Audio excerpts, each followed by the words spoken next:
Olá pessoal, tudo bem? No nosso último encontro nós estudamos a respeito do direito moderno, da modernidade, do que as mudanças do cenário medieval para o moderno implicaram na política e no nosso direito. E hoje então nós vamos estudar uma das consequências deste direito moderno, que é o desenvolvimento de uma teoria e de um movimento constitucionalista que daria margem então ao desenvolvimento do direito constitucional. Vamos lá então. Para falarmos sobre Constituição, antes de mais nada nós temos que falar sobre constitucionalismo. O que é o constitucionalismo? Nas palavras do grande constitucionalista português Canutilho, o constitucionalismo seria uma teoria, um movimento social, político, jurídico de limitação do poder com fins garantísticos. Limitação do poder de quem? Do Estado moderno, ou seja, do governante. Para qual finalidade? Para a finalidade de garantia de direitos, ou seja, limitar o poder do Estado para a garantia dos direitos dos seus cidadãos, para proteger os direitos dos cidadãos de determinado Estado em relação a este mesmo Estado, para que ele não cometa abusos sobre os interesses dos seus cidadãos, assim como para que este mesmo Estado cumpra sua parte no que diz respeito à garantia, à efetivação destes direitos. Portanto, o constitucionalismo ele pode ser contemplado tanto como um movimento social, articulado por pessoas que buscam pôr um limite na atuação do governante para a garantia e promoção de seus direitos, do acesso aos bens da vida, necessário a uma vida digna, como também pode ser visto como um sistema jurídico de normas que possuem hierarquia suprema e conferem direitos fundamentais aos seus titulares. Esse sistema de normas, que como nós vamos ver mais adiante, é o que nós chamamos de Constituição. Mas da onde surge o constitucionalismo? Os primeiros indícios do que seria o movimento, ou teoria constitucionalista, já surgem lá na antiguidade, desde as escrituras sagradas, em que nós temos mandamentos que servem de limite não apenas aos fiéis em geral, como também aos governantes destas tribos, como as tribos hebraicas. Eles também estavam sujeitos à lei de Deus e não podiam também matar, furtar ou cobiçar a mulher do próximo. Na Grécia, a democracia nada mais foi do que uma estratégia também de limitação do poder. Na medida em que o poder é dividido e administrado por todos os cidadãos, a democracia vem de demos, povo, e kratos, poder do povo. Na medida em que o poder é compartilhado por todos os cidadãos, sua administração, nós temos também uma limitação do poder, que não é exercido unicamente por apenas um governante. Na Roma antiga, sobretudo na Roma clássica, nós tínhamos todo um sistema de magistraturas e de jurisdição que consistiam no exercício de soberania compartilhado por todos os cidadãos também. Então, já na antiguidade, podemos observar algumas estratégias de limitação do poder dos governantes para a satisfação de direitos. Com a Idade Média, nós temos com a Carta Magna de 1215 um primeiro documento que reconhece direitos fundamentais. Nesse caso, sobretudo, o direito à propriedade. Porém, de forma ainda não universal, mas limitada tão somente a determinadas pessoas ou classes. É com a modernidade, com aquele direito que se desenvolve a partir do século XVII, XVIII, como nós vimos na nossa aula sobre direito moderno, que o movimento constitucionalista de fato toma forma através das revoluções burguesas e das constituições e declarações de direito que as seguem.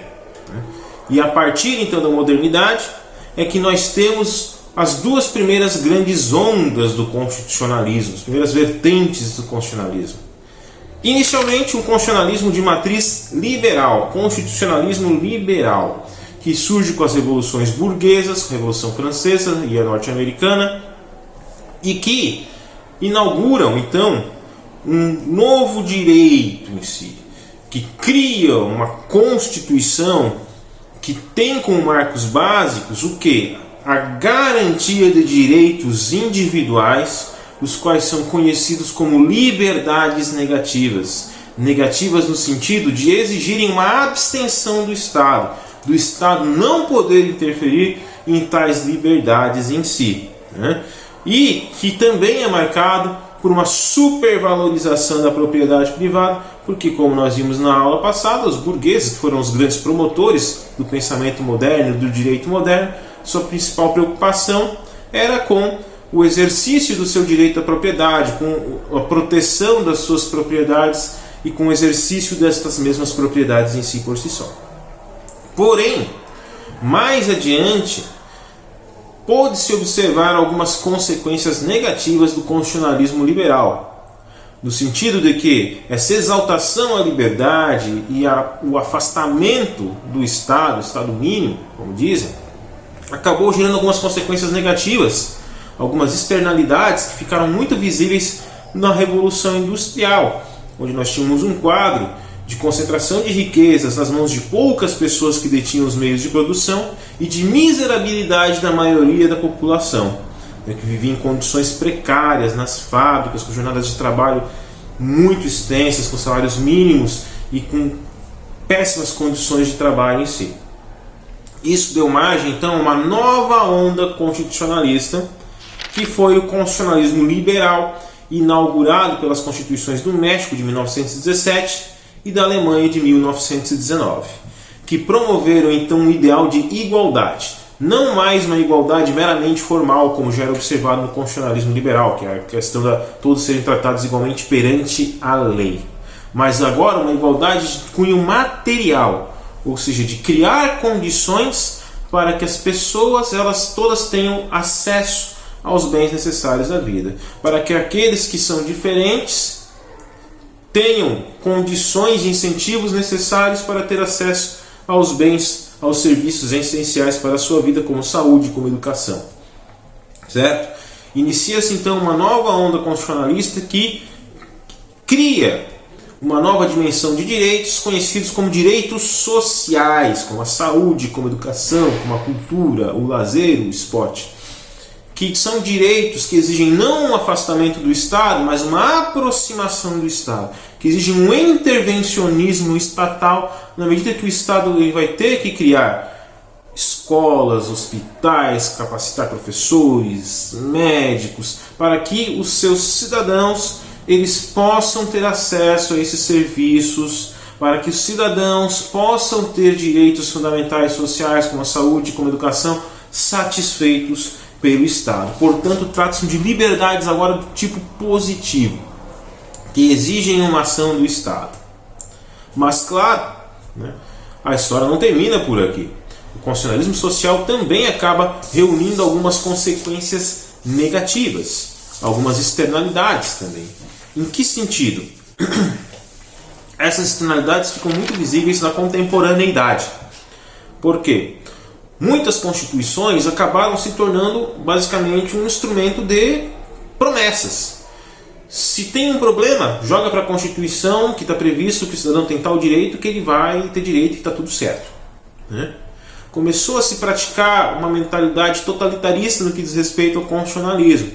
Um totalitarismo constitucional. Que as constituições acabaram sendo tratadas como remédios para todas as males, como uma grande panaceia.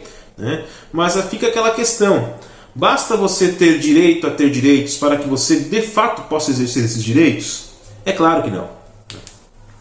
As constituições contemporâneas, constituições sociais, de certa forma, elas têm como característica a presença de muitas normas programáticas, que eu apelidaria de normas problemáticas. Por quê? Porque são normas que dependem muito da boa vontade dos representantes para que sejam exercidas, ou que são de difícil ou impossível implementação perante o contexto, perante a realidade. Né? Se depender dos representantes, vocês já sabem o que vai acontecer, né? Levando em consideração os representantes brasileiros de hoje. Nosso Congresso, né? Nosso Executivo, Judiciário. Agora, Normas impossíveis também estão previstas lá. Um exemplo clássico é o artigo 7º, inciso 4 da nossa Constituição Federal, que trata do salário mínimo. De acordo com este artigo, o salário mínimo ele é fixado em lei, nacionalmente unificado, capaz de atender às suas necessidades vitais básicas do trabalhador, né, e as de sua família. Olha só, lorota. O salário mínimo tem que dar conta das necessidades de todo um grupo familiar. E com o que tem que dar conta? Com moradia, alimentação, educação, saúde, lazer, vestuário, higiene, transporte, previdência social, com reajustes periódicos que lhe preservem o poder aquisitivo. Que piada, né? Sendo vedado, ou seja, proibida sua vinculação para qualquer fim, né? Isso aqui é um exemplo de norma programática de impossível implementação, ao menos nas condições, no contexto atual. Certo? Então hoje nós podemos identificar um fenômeno que alguns constitucionalistas, como Marcelo Neves, tratam de constitucionalização simbólica. Ou seja, hoje as nossas constituições elas são muito mais símbolos de uma promessa, né, do que de fato um instrumento de efetivação de direitos, né? Basicamente, são muito mais instrumentos de mera retórica do que de efetivação de garantias fundamentais. Muitas vezes, letra morta. Mas, por outro lado, pelo menos nós temos uma série de direitos reconhecidos. E a beleza da utopia não está no fim que nunca vai se alcançar, mas na caminhada para você chegar cada vez mais próximo daquele estado atual. Então, se nós temos um salário mínimo com todo esse status, com toda essa amplitude, um sistema de saúde com todo aquele detalhamento, etc., entre outros grandes valores constitucionais previstos na Constituição de 88, ao menos nós temos isso prescrito na nossa Constituição. E nós podemos lutar para que cada dia a gente possa se aproximar desse status ideal que consta lá na Constituição. Certo? Pior seria se nem tivéssemos isso. E, desde o pós-guerra, nós temos um novo movimento, uma nova forma de compreender a Constituição, que é o que se chama de neoconstitucionalismo. O neoconstitucionalismo ele tem uma outra visão a respeito das constituições. Ele reconhece a Constituição e o Estado como um Estado constitucional de direito, em que tudo deve irradiar a partir da Constituição. A Constituição ela tem que ser o centro organizador de todo o ordenamento jurídico, o núcleo do nosso direito. A Constituição ela segue um modelo normativo axiológico. A diferença entre uma norma comum, como as normas do Código Civil, e as normas da Constituição, não é tão somente de hierarquia, mas são de valores. As normas do Código Civil não expressam valores tão fundamentais como as normas da Constituição Federal, que tratam de valores de máximas como a vida, como a igualdade, como a liberdade em si. De acordo com o neoconstitucionalismo ainda, o que tem que se preocupar, sobretudo, não é com o reconhecimento de novas dimensões dos direitos fundamentais, mas, sobretudo, com a efetivação daquilo que já está previsto na Constituição, com a concretização dos valores constitucionais, justamente para que se possa ao menos garantir o mínimo existencial, ou seja, uma nova compreensão muito mais voltada em efetivar aquilo que já consta nas Constituições, para que elas não virem letra morta, para que a gente não fique tão somente numa constitucionalização simbólica, mas para que as nossas Constituições de fato se constituam, redundância, se tornem um instrumento de efetivação de direitos. Mas o que é uma Constituição? Existem diversas visões diferentes a respeito do que pode se compreender por Constituição.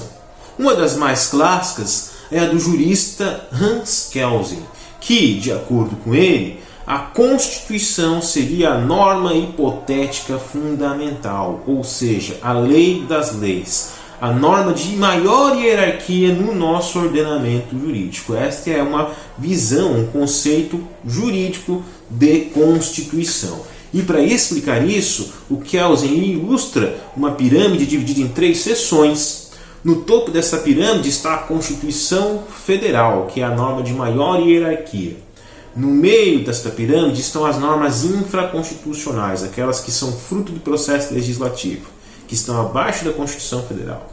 E na base da pirâmide as normas infralegais, que são aquelas que não passam por processo legislativo, não passam pelo crivo da Câmara e do Senado, por exemplo, que são as portarias e resoluções dos órgãos administrativos, a título de exemplo.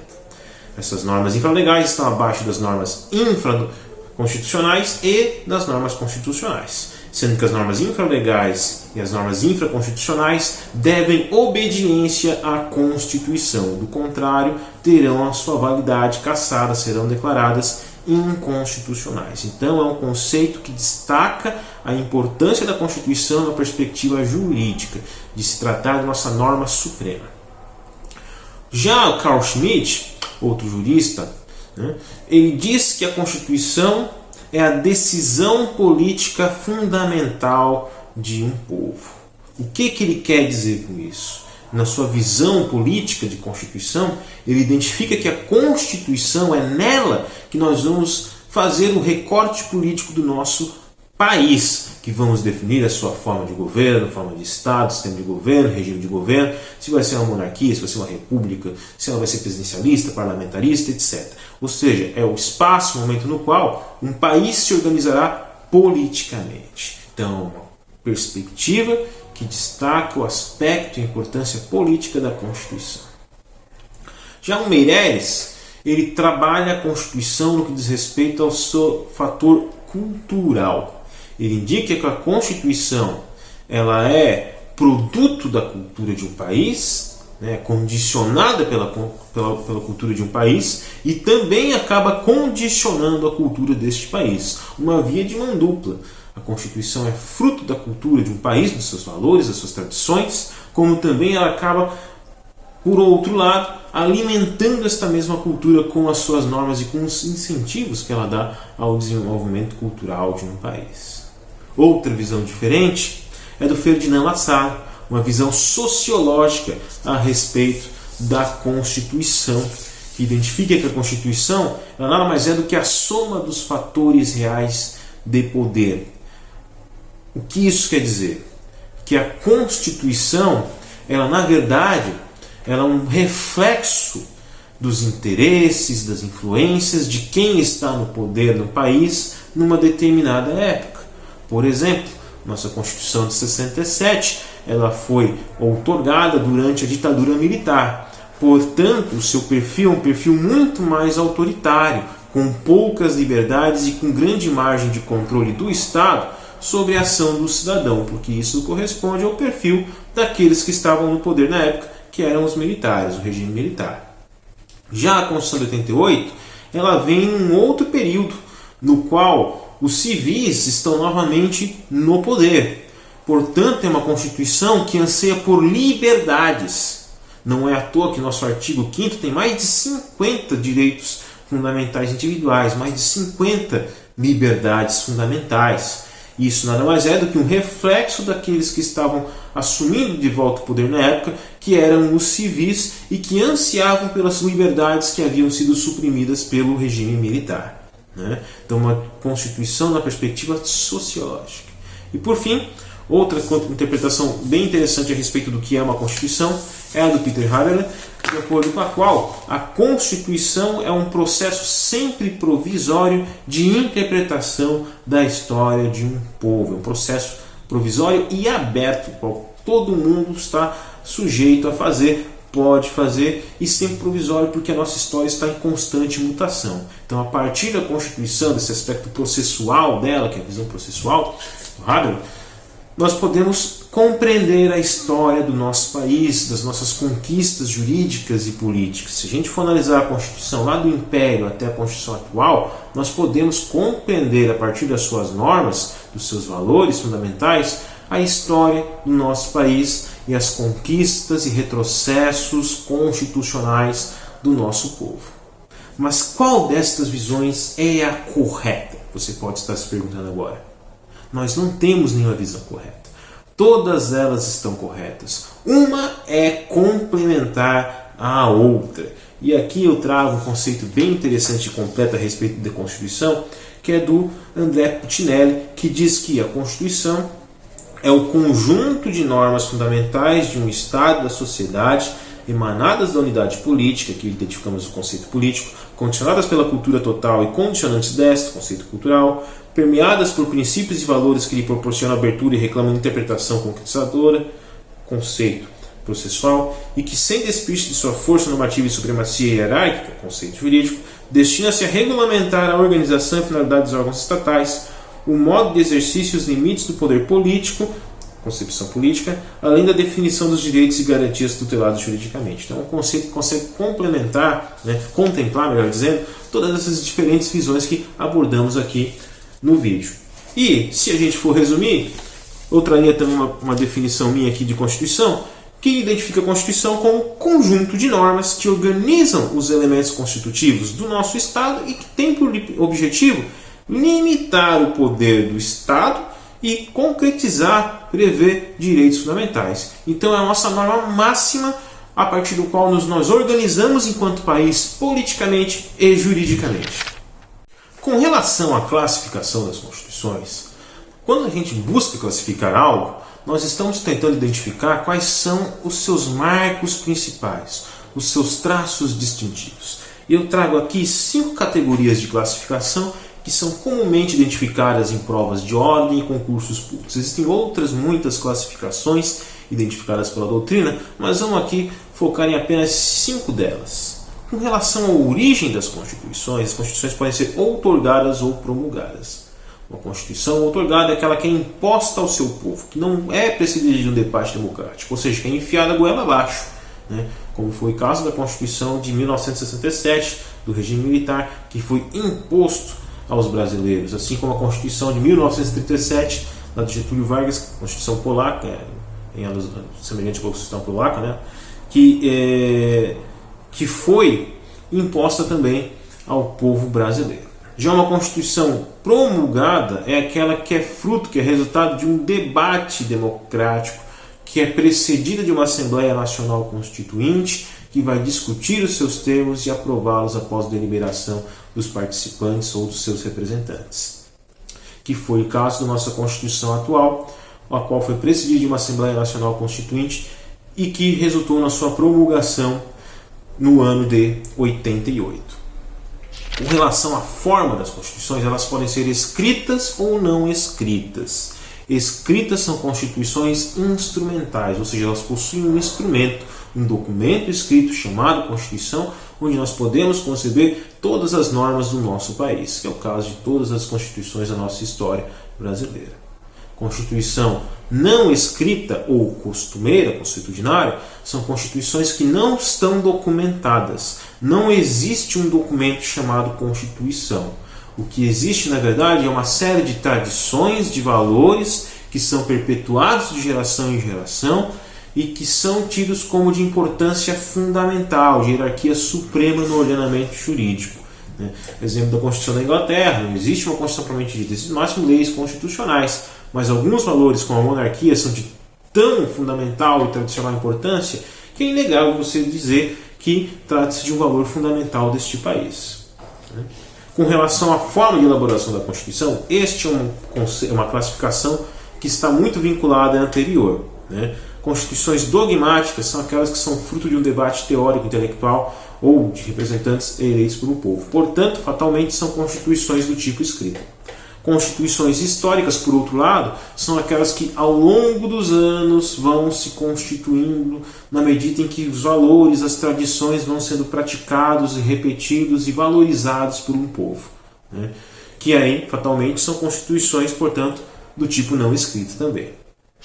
Quanto à extensão de uma Constituição, diz respeito ao alcance do texto constitucional, se ele é sucinto ou não, se ele busca trabalhar questões apenas de fundamental importância para a organização de um país, ou se ele se preocupa com questões de menor importância.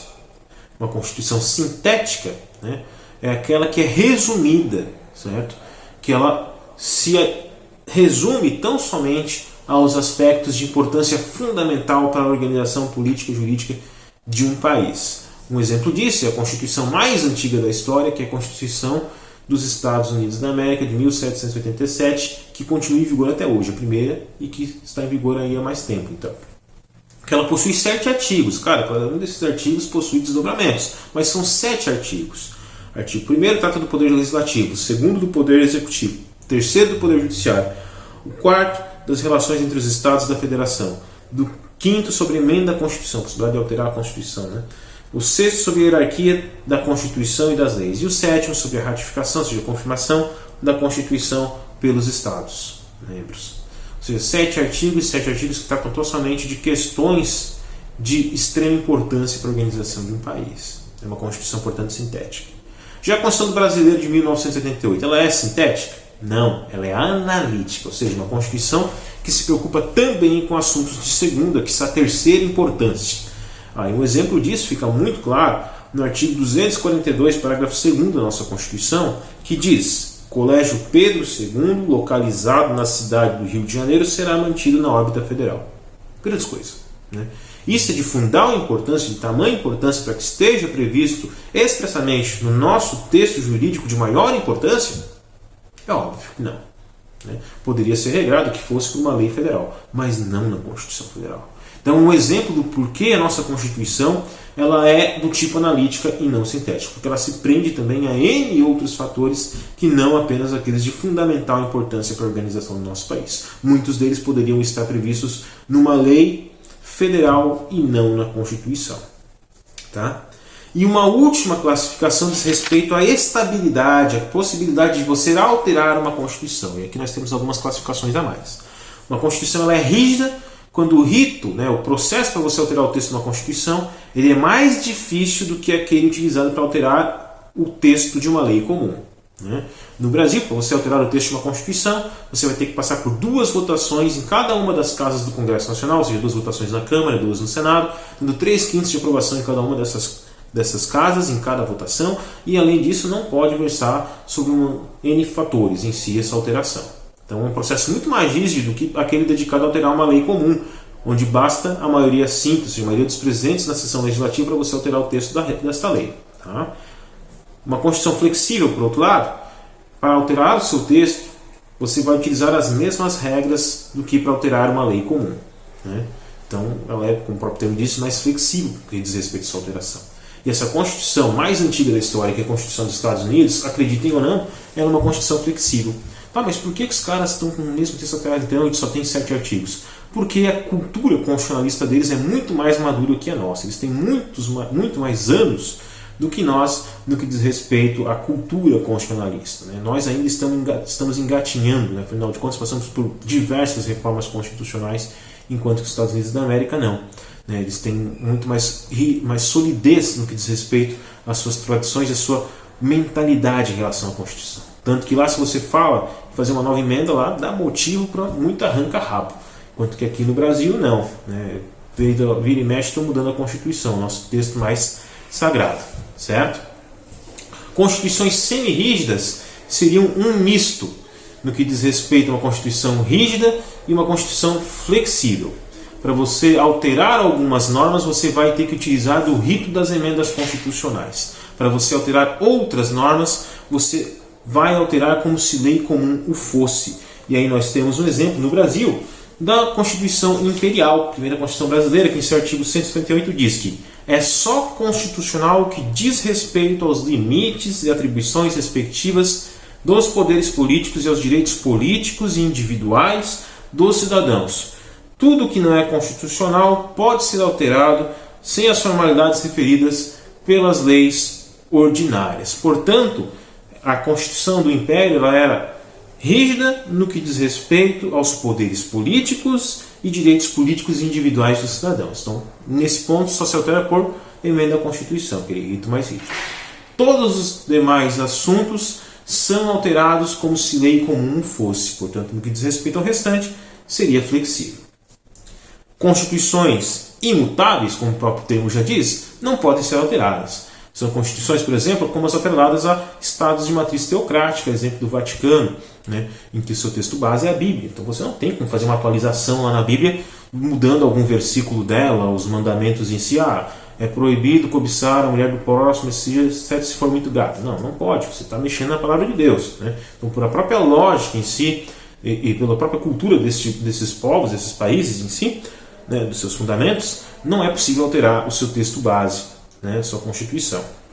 E constituições super rígidas, isso já é uma inovação de alguns, inovação já entre aspas, né, mas é uma cultura de alguns doutrinadores que entendem que algumas constituições, mais do que rígidas, são super rígidas, porque no que diz respeito a alguns assuntos, não é passível de alteração, como é o caso do artigo 60, parágrafo 4º da nossa Constituição Federal, que diz que o que diz respeito aos direitos e garantias individuais, ao voto universal, secreto e periódico, obrigatório pode deixar de ser, a forma federativa de Estado e separação dos poderes não é passível de emenda à Constituição.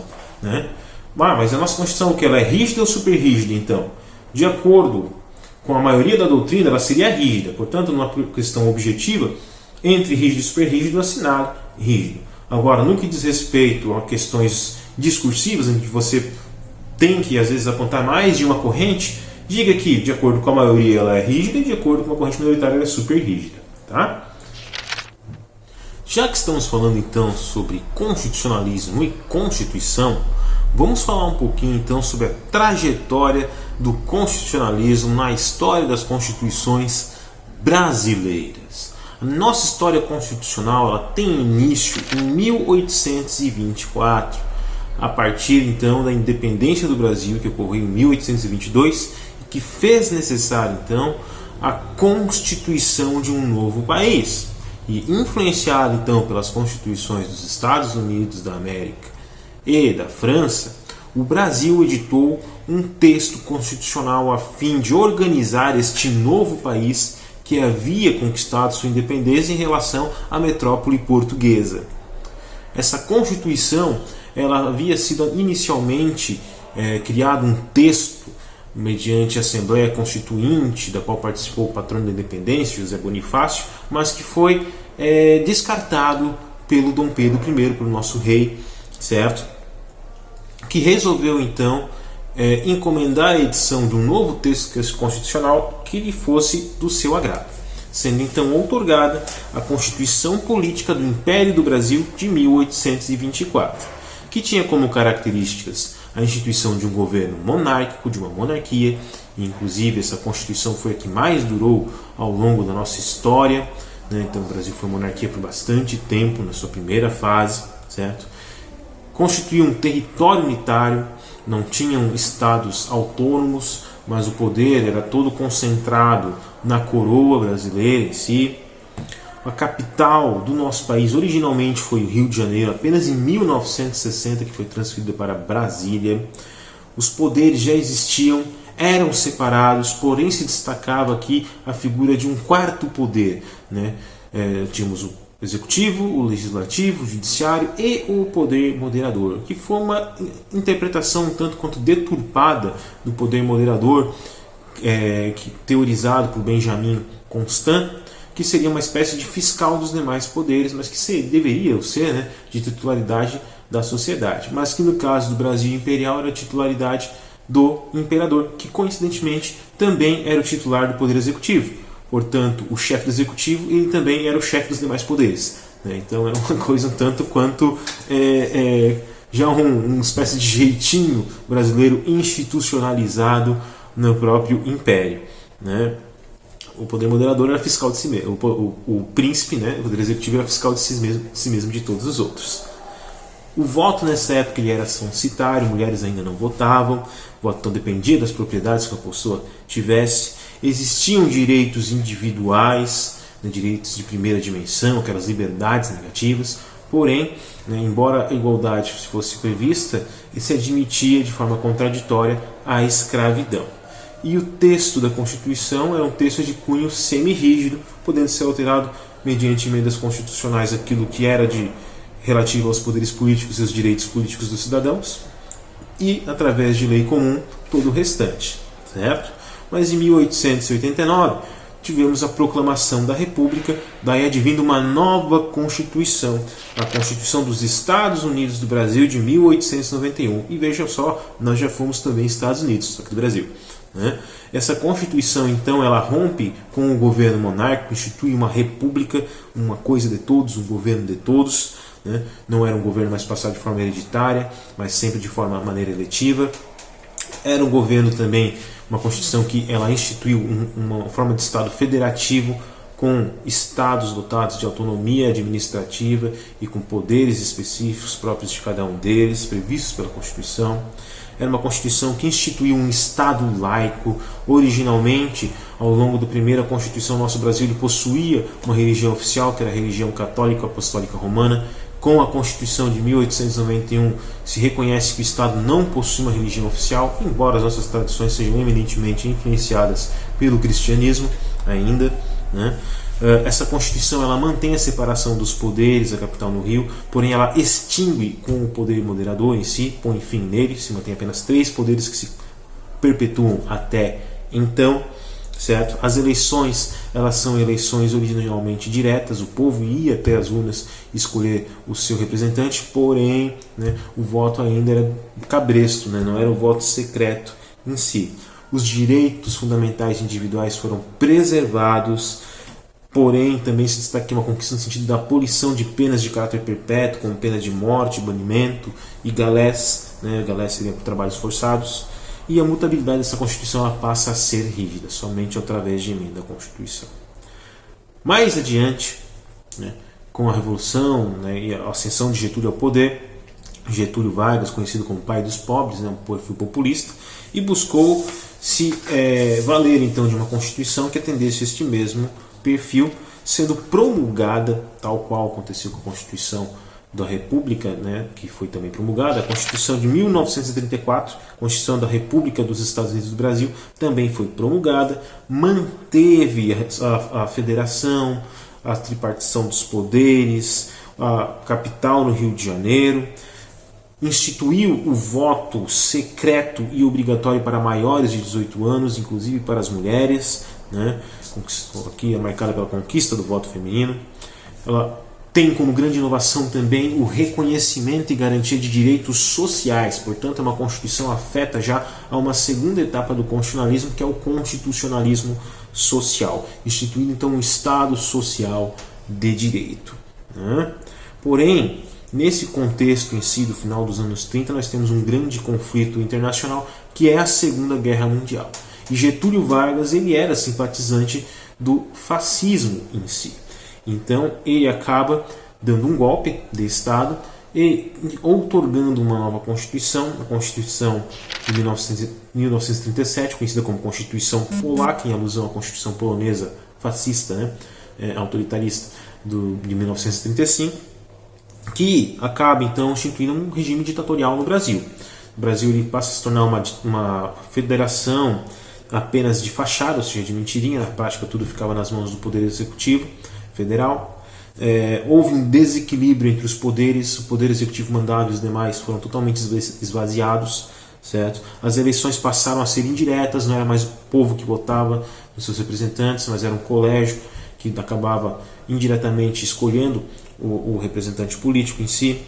Por outro lado, houveram alguns avanços, né, no que diz respeito aos direitos sociais, sobretudo no que diz respeito à justiça do trabalho, mas houve um grande revés, um grande retrocesso em matéria constitucional, em termos de constitucionalismo, que foi a instituição de um estado de emergência que suspendeu uma série de direitos e garantias fundamentais, deixando o cidadão, né, ao crivo do Estado, que poderia passar pelos seus direitos se fosse necessário, se ele assim fosse identificado como um inimigo do Estado. Tá? Porém, mais adiante, como a história nos diz, o Brasil acabou se aliando com os países aliados, né, com os Estados Unidos e companhia, que acabaram vencendo a guerra. E isso deixou o Brasil numa situação tanto quanto contraditória. Por quê? Porque internamente o Brasil ele era um país com um regime fascista, ditatorial, mas externamente ele apoiou países de matriz democrática, que acabaram forçando o Brasil a se readaptar, a rever os seus moldes constitucionais, o que resultou então na Constituição de 1946 dos Estados Unidos do Brasil, que foi uma Constituição novamente promulgada e que foi o momento então de uma primeira restauração da República. Então novamente se restaurou uma República que adotou um modelo federativo, que adotou um regime democrático, que reequilibrou os poderes de fato, que cada um tivesse suas respectivas competências e houvesse uma harmonia na distribuição de competências entre esses poderes, certo? As eleições voltaram a ser eleições diretas, o povo voltou a ir às urnas escolher seus representantes, e aquele maldito estado de emergência foi revogado e novamente foram restabelecidas os direitos e garantias fundamentais. Então aqui foi uma primeira redemocratização do Brasil e novamente um passo adiante no que diz respeito à trajetória constitucionalista. Porém isso pouco durou.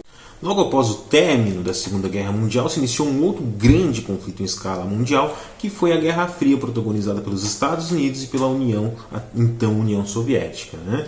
De um lado países capitalistas, do outro países socialistas. E o Brasil se viu no meio desse impasse e foi pressionado então a dar um novo golpe de Estado, né? A fim de garantir os interesses capitalistas no nosso país. E esse golpe foi protagonizado pelos militares, que instituíram então um novo regime ditatorial, né, através de atos institucionais que fecharam o Congresso, o convocando apenas para aprovar o texto de uma nova Constituição. Foi a Constituição de 1967, da Constituição da República Federativa do Brasil, certo?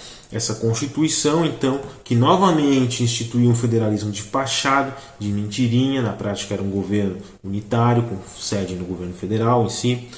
Mais uma vez um desequilíbrio entre os poderes da República, existia um superpoder executivo e um judiciário e um legislativo fraquíssimos, esvaziados em suas funções.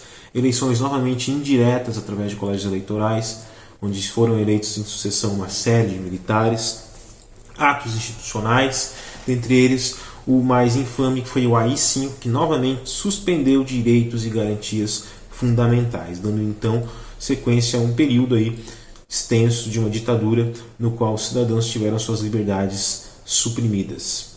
Mas, claro, isso teve um fim na medida em que o governo ditatorial ele não mais conseguiu se sustentar no poder, e desde do momento em que aconteceu o golpe de 64, ou revolução para alguns, aí fica o critério de cada um fazer sua análise histórica sobre o que de fato aconteceu, desde o início houve muita oposição dos movimentos sociais a este regime militar, sendo que em 1988 foi promulgada então uma nova Constituição da República, Constituição essa que é tida como Constituição Cidadã, uma vez que contou com a extensa participação popular desde a sua concepção até a sua aprovação, tendo diversas emendas populares, e que foi uma Constituição que novamente resgatou a democracia após um período de retrocesso lá da Constituição 67. Uma Constituição essa que firmou um governo novamente federativo, democrático, com poderes bem equilibrados e com sistema de freio e contrapesos em que cada um vela pelo outro em si para que não cometa excessos e abusos, né? Instituiu, reconheceu Brasília como capital federal, que já havia sido transferida em 1960 para Brasília, organizou então um sufrágio, voto novamente universal, periódico e secreto, sendo um voto direto do povo novamente nas urnas, e ampliou o rol de direitos fundamentais, criando novos remédios constitucionais para a garantia de direitos, né? Além de que ampliou a autonomia dos municípios no que diz respeito à gestão da coisa pública. Então tivemos uma nova redemocratização, apesar dos pesares que já mencionamos, alguns reveses da nossa Constituição Federal. A nossa Constituição ainda assim é um modelo para muitos países e um modelo no que diz respeito à tradição constitucionalista e à conquista e previsão de direitos fundamentais. A efetivação já é outra história.